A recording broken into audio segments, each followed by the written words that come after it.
Hi again guys, Bioinformatics guy here with another video of the series Python for Bioinformatics. In this video we will be talking about collections. Python has different items that group together different items. These items can contain unlimited numbers of different things. It could be integers, strings, and it could be anything. In Python, the good thing is that even these collections can also contain different collections. So you can make a mixture of things as per your requirements. So in Python, no strings are attached, there are no limitations, and you can do anything you want to do.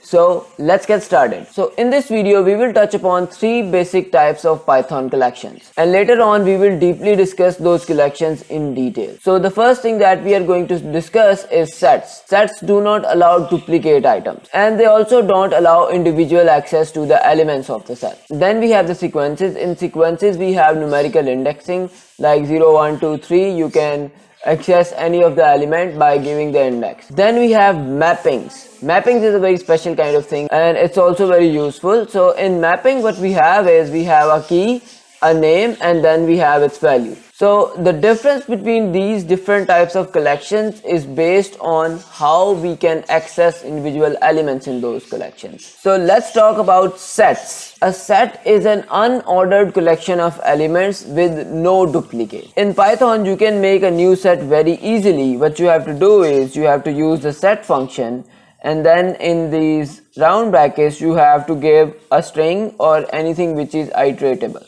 So you can give it ATGC, TAGC, TAGC, a sequence, and when you will run this, you will get a set with all the individual unique values in this string, and this string will be splitted up by each character.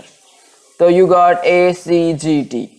Now this way you can simply check that all of the characters are either A, T, G, and C's. Since there is no indexing, elements of the sets can appear in any order. Let's see a few more examples of sets, and we can make DNA basis is equals to T, A, G, C, and if we print this, we got this.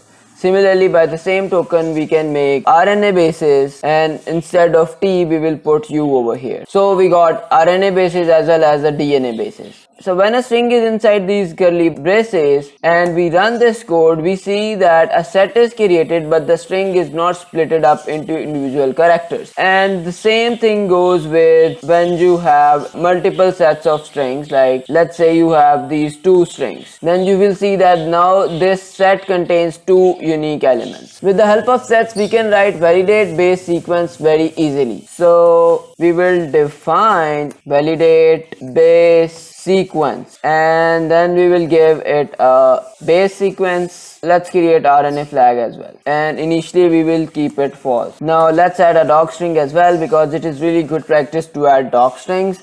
We will say that return true if the string base sequence contains only upper or lowercase t or u in case of RNA flag A, G, and C characters, otherwise false. Let's close this doc string, and we were not supposed to run this.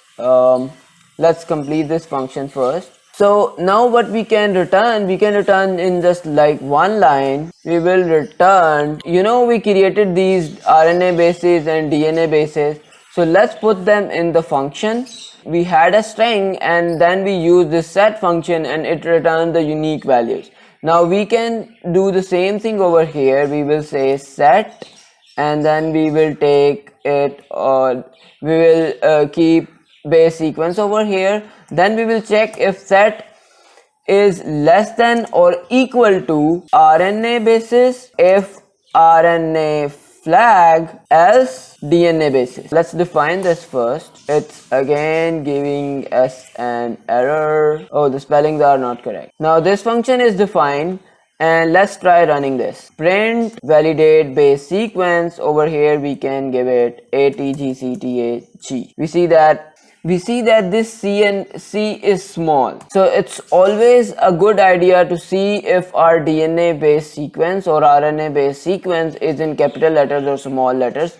You can use dot upper to modify this. Let's keep it this way, and we have to rerun this and redefine the function. Now it is supposed to give us true. If we will add some random character like y, and it is supposed to give us false, and if we change it to u and also give it another argument then which is true, then it also supposed to give us true.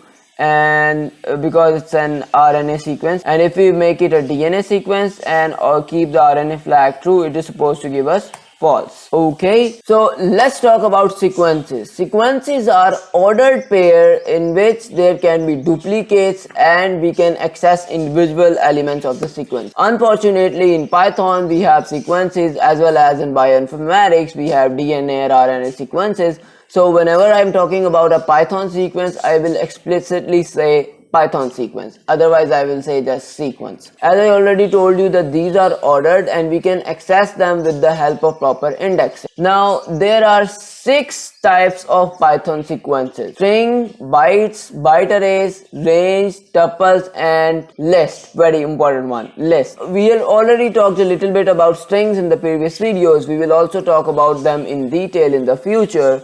And bytes arrays are not important. So in this video we will briefly discuss range, tuple, and list. So let's start with range. Let me add another heading, range. So a range represents a series of integers.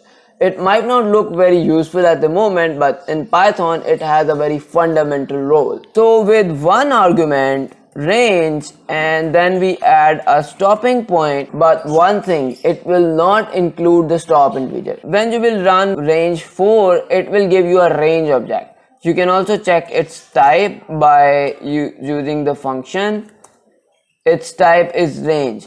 What we have to do is we have to convert it into set in order to get the unique values, or we can also change it to list and it will give you a list, right? So let's talk about sets, since we already know what sets are. So we will change this to set.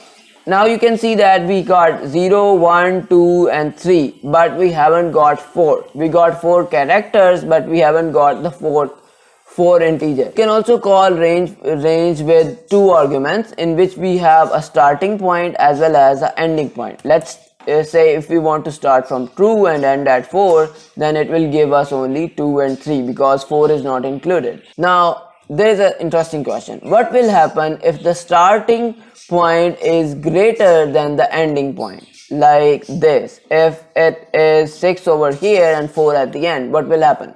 You can find this out on your own and comment down below and let me know. There is a third argument as well, and that is when you need a step. So if we want to go from 1 to 10 and skip every second element, we will write the step as 2.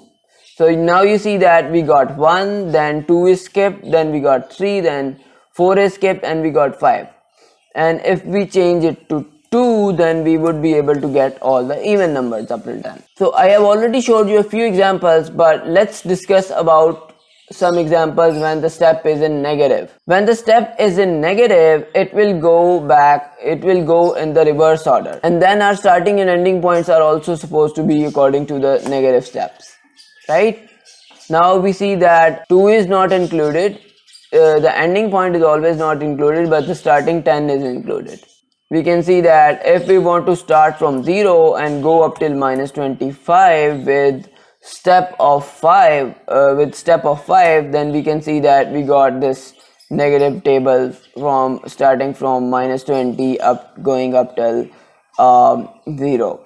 So that's all about ranges. Let's talk about tuples. Let me make it a heading. So tuple is an immutable sequence that can contain any type of element. So in order to create a tuple, we use round brackets and we can put strings over here. So this is a tuple, and we can also create one element tuple just like that. We can also create an empty tuple. This is an empty tuple. Let me zoom in a little bit. Have you noticed that I have made a small mistake over here? you can see that if we have ATCG and this is in the brackets. If we have only one element and we put it in the round braces, we see that we got this string. It is not a tuple. You can even check its type and you will see that it's not a tuple. It is a string. In order to make a tuple with one element, you will have to add a comma after the first element, so that in that way it will know that this is going to be a tuple. Now it's a tuple. So just like the sets, if we put a string in round brackets, we will get individual elements as tuple. So we got this ATGAC. Now this is the tuple. As we were previously discussing the range, we can also make tuple from a range from 5 to 10. So we got another tuple. So tuples are not that much used in Python, so let's move to lists. And I'm telling you, lists are very important in Python. So list is a mutable sequence of any kind of element. Lists are highly flexible, that's why they are widely applicable type of the container. One way of thinking about lists is that lists are mutable tuples. In tuples we saw that we cannot make any changes to the tuples, but in lists we can make any kind of changes. We can add the elements, we can delete the elements, we can change the elements, we can do anything we want to do. And that is the same reason why tuples are not most commonly used, because they are not mutable and we usually need to update the list and change and do things like that, and we are not allowed to do that with the tuples. So tuples have very specific kind of use when you know that you are going to create a sequence and you don't need to change anything, you don't need to add anything, you are supposed to use it just the way it is. So syntax of list is very easy. You will use square brackets and then you can add elements, you can add integers, then you can put on a string over here, then you can add a float over here, and every element is supposed to be separated by commas. You can also add another list in list. Let's run this and you got a list in which we have different elements, an integer, a string, a float, and another list which contains two elements, a string, two integers. Let's create two lists, list 1, and let's add a few elements, 1, 2, and 3. Let's create another list, list 2, and let's add some other elements, 4, 5, that's all. And now we can add to list very simply. So print list 1 plus list 2. So we got 1, 2, 3, 4, 5. And if we will print list 1 again, we will see that the list 1 has not changed. Now if we want to change or mutate the list 1, what we have to do is we have to use this extend function, list 1 dot extend, and then we can extend it by list 2. So now if we will run print list 1, list 1 will be updated. See, we got 1, 2, 3, 4, 5. But since we haven't performed any function on list 2, if we will print list 2, then we will see that list 2 is not modified, it's just the way it was. So let's talk about the last and very important thing, mappings. So there is only one kind of mapping in Python, and that is this dictionary. This physical dictionary and Python's dictionary are very similar. In this dictionary we know that we have this word Mexican and then there will be a definition of Mexican. And in Python we also have a word or a key and then we have a value of that key. So one important thing about dictionary is that these are unordered and they are mutable. You can make changes in the dictionaries. Apart from that, we can access individual elements of dictionaries by using the specific value of a specific key. So let's create a very simple dictionary. As we know that there are 4 bases, A, T, G, and C, and then we know that they represent adenine, guanine, thymine, and cytosine. We can create a dictionary for that. And to create a dictionary, we will be using curly braces, and our keys are supposed to be in the strings because these are the names. So our first key could be at A, and its value is going to be followed up by this colon. So we have ADENINE, adenine, then we have the G for guanine, guanine. Then we have C for cytosine. Then we have T for thymine, THYMINE. Now we have created a dictionary in which we have 4 keys, A, G, C and T, and their values are A's value is adenine, G's value is guanine, C's value is cytosine and T's value is thymine. So that's all that I want to talk about dictionaries in this videos, because in the next video we will be talking about the dictionary in great detail. So that's all for today.